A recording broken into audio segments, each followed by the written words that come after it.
Two candidates are taking their first steps on the campaign trail for the 24th District House seat. Democratic incumbent Chris Kelly filed to run for re-election last week. Meanwhile, Republican Laura Nauser is vying for the same seat. Nauser is currently a Columbia City Council member. In this commentary, Jason Rosenbaum looks at the race and explains why it's regarded as one of the most competitive House seats in the state. Of the innumerable sacrifices I made to relocate to St. Louis, the most tragic is giving up political competitiveness outside my front door. Obviously, I'm exaggerating, but after residing for years in Missouri's 24th House District, I'm used to being in the middle of titanic political struggles every other November. That's because the area that encompasses southern Columbia and southern Boone County is one of the most competitive state representative districts in Missouri. The past two election cycles, for example, saw hundreds of thousands of dollars pour into the district.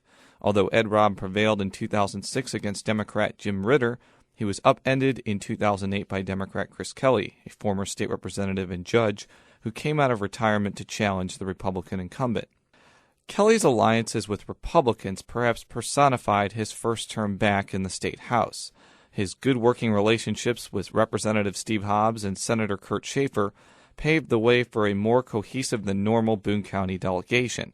He also teamed up with House Majority Leader Steve Tilley to work on a bonding initiative for state construction projects. This is not to say that Kelly is a Democrat in name only, as he certainly takes positions on issues that would not appeal to GOPers. But those aforementioned examples and more seem to have been enough to give pause to top-tier challengers from challenging the incumbent. Right? No.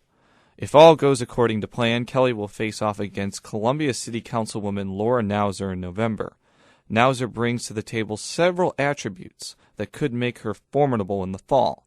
For one thing, she has experience in getting elected in one of the critical population centers of the district. She's also well connected with the business and development community in Columbia, which could provide her with a natural fundraising base.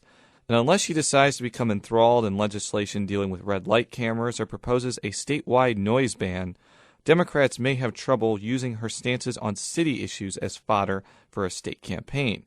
That could shift the focus to Kelly's record as a legislator, a similar line of attack the Democrats used against Robb in 2006 and 2008.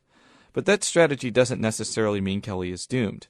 His high-profile overtures to Republicans could appeal to more conservative voters in the district, and he has experience of his own in winning elections in Boone County since the 1970s. In any case, it's fair to say the 24th District won't get a reprieve from competitive elections. I'm Jason Rosenbaum. Jason Rosenbaum is the online editor for Missouri Lawyers Media. Thanks for tuning in to this week's Talking Politics. I'm Sarah Whitmire.